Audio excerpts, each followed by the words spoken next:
The Echoes of Delirium. It began on a bright autumn morning, a time of year when the world seemed to transform into a canvas of gold and crimson. For those not affected, it was a season filled with crunching leaves and the sweet scent of cider. For Clara, however, the vibrant hues of fall were just a prelude to her twisted reality. At 43, she was a teacher, revered by her students and respected by her peers. Yet, beneath her calm exterior thrummed a chaos that had become her constant companion. Diagnosed with early-onset dementia, each day felt more like an avalanche than a gentle descent. The diagnosis had been swift and stark, coming on the heels of her forgetting how to add simple numbers during a class assignment. The first signs went unnoticed, drowned in the tide of her sleepless nights and a mounting workload. But the whispers that licked the edges of her mind grew louder. Had she really lost her car keys, or was someone playing a cruel trick?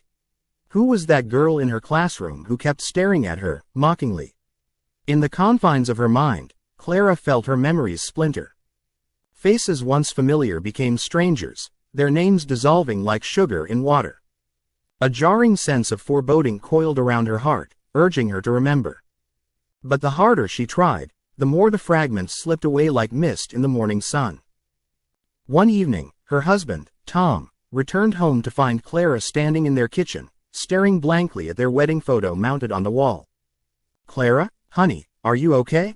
Tom's concern was palpable as he approached her, but she remained locked in a trance, eyes unblinking, lips pursed as if digesting a bitter truth. "Who is he?" she finally muttered, her voice hollow, echoing off the sterile tiles. Tom's brow furrowed. "Who, darling? That man, in the picture." Clara's voice edged toward a shriek. "Who is he? What is he doing in our home?" Tom felt his stomach sink.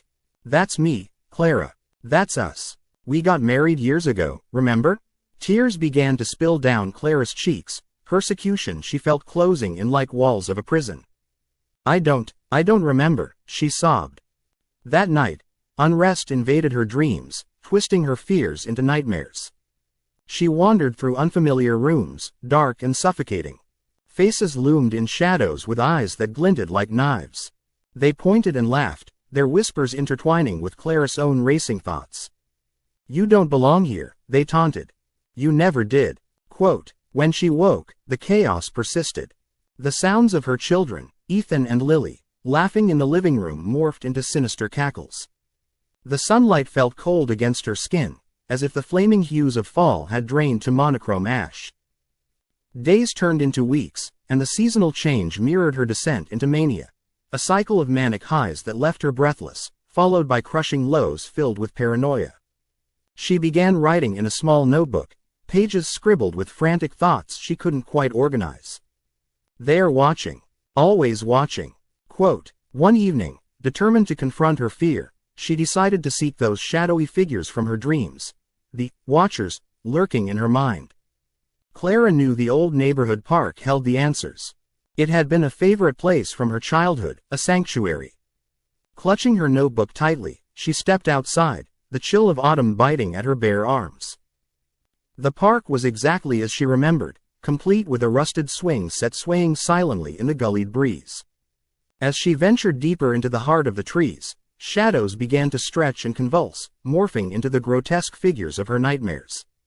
They gathered, encircling her, faces veiled in darkness, breathing heavily.